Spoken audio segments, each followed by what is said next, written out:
I really urge you to become a great storyteller. Weaving a spellbinding story it's an acquired skill, but you can do it. Like everything you've ever achieved in life, your proficiency is going to depend upon how badly you want to succeed. But if you want it badly enough, you'll do very well becoming a storyteller.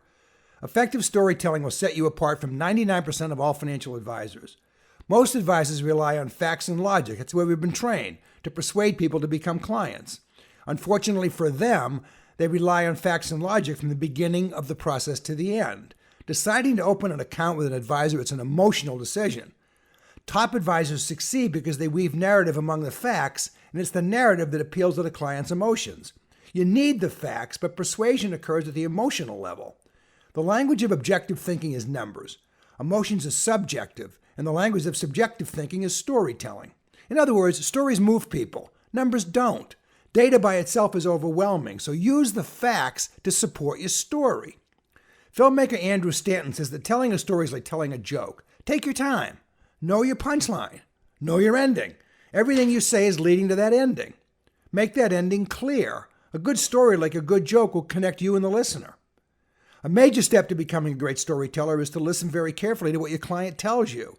You have to make sure your stories address problems your clients want to solve. Put yourself in your client's shoes. Now, as Steve Toback of CBS's Money Watch suggests, answer 3 questions. You're in your client's shoes. Answer these 3 questions. What's in it for them? Why should they care? And what criteria will they use to determine if your ideas are any good? Tell stories that reflect your personal beliefs, stories you really want to tell. Clients are real people too, just like you, so your stories will resonate with them on a personal level. Pretend you're a lawyer persuading a jury. Get your facts straight and get your story down, but don't pretend you're smarter than you are. Don't memorize your story, and especially don't try to make it perfect.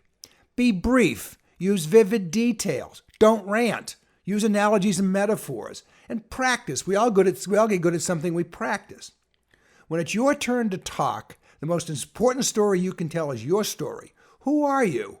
When I conduct storytelling workshops, this is where I focus. This is where you should focus. This is a story people want to hear. They're not concerned with Merrill Lynch versus Morgan Stanley or LPL versus FSC. They want to know what you stand for. What are your values?